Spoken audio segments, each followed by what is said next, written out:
Gotham just watched its most dangerous villain fall from a rooftop with a steel beam through his chest. So why does nobody actually believe he's gone? That's the question Batman, Caped Crusader Season 2 leaves us with. And by the end of this video, you'll understand exactly why the show refuses to give you a clean answer. Welcome back to Movizo. Today we're breaking down the ending of Batman, Caped Crusader Season 2, the animated Prime Video series from Timm, J.J. Abrams, and Matt Reeves. This season trades the mob-driven crime of Season 1 for something far more psychological. And the finale changes Gotham forever. Let's start from the beginning. Season 2 picks up in the shadow of Harvey Dent's sacrifice.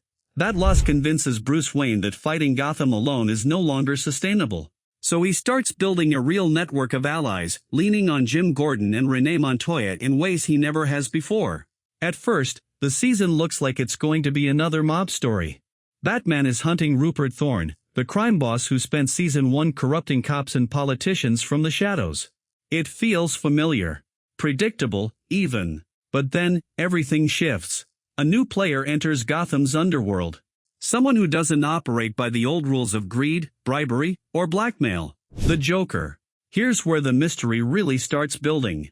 Instead of announcing himself immediately, Joker works from the shadows for most of the season, quietly dismantling Gotham's existing power structure. Thorne, the Riddler, even the city's own mayor. One by one, the people running Gotham disappear from the board. And the man responsible for the final, brutal execution of Rupert Thorne isn't a rival gangster. It's Joker himself. That's the moment the show tips its hand. This isn't a story about corruption anymore. It's a story about chaos replacing corruption entirely. Now here's where the season gets its darkest. Once Joker eliminates his rivals, Gotham is left exhausted and leaderless.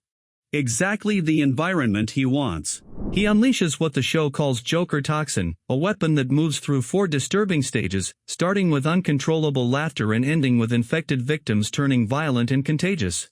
The biggest twist comes next.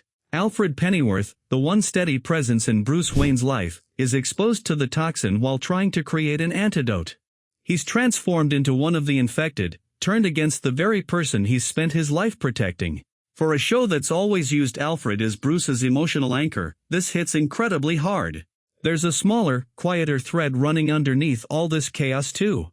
Harley Quinn, still finding her footing outside the world of crime, tries to help Renee Montoya with her investigation. But when she's exposed to the toxin, it doesn't just endanger her physically. It triggers her deepest fear of being trapped and closed in. She ends up arrested and pulled away from Renee entirely, a quiet tragedy buried inside a much louder citywide crisis. By the final episodes, Gotham isn't fighting a gang war anymore. It's fighting an outbreak. The infected are shown reanimating and spreading the toxin further, turning the city itself into the threat. That's where everything changes for Batman. He has to split his focus, taking the fight to Joker directly while trusting Alfred, in his more lucid moments, to help find a cure. It's the first time all season Batman has truly had to rely on someone else to save the city instead of doing it alone. The confrontation between Batman and Joker in the finale is the culmination of everything the villain has been building toward. Joker never wanted to just destroy Gotham physically. He wanted to break Batman's belief that the city was worth saving in the first place. He wanted Batman to accept chaos as the natural state of things. Now, let's talk about how it actually ends.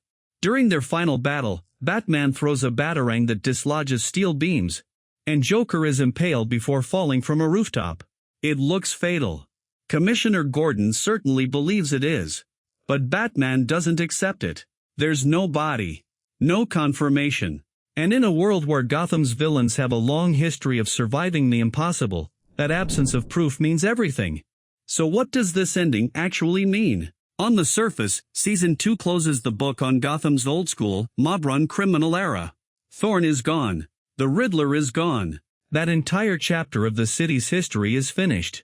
But the show deliberately leaves its most dangerous new villain in question, and that's not just a cliffhanger for the sake of a cliffhanger. It's the point.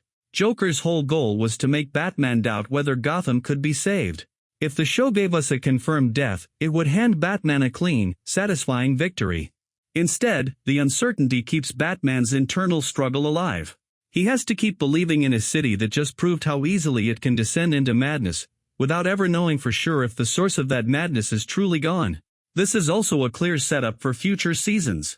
With the mob era over, Gotham's crime is about to evolve into something far less predictable, and far more personal to Batman. Now, this next part is fan speculation, so take it with a grain of salt. Some fans believe the ambiguous fall is intentionally mirroring classic comic depictions where Joker survives seemingly fatal encounters, setting up his eventual return as the show's central antagonist going forward. It's not confirmed, but given how deliberately vague the finale is, it's hard to ignore. Personally, I think this was the right call. A confirmed Joker death would have felt too neat for a show that spent an entire season proving nothing in Gotham is that simple. Leaving it open makes Batman's victory feel incomplete in exactly the way it should. What do you think the ending really meant? Let me know in the comments.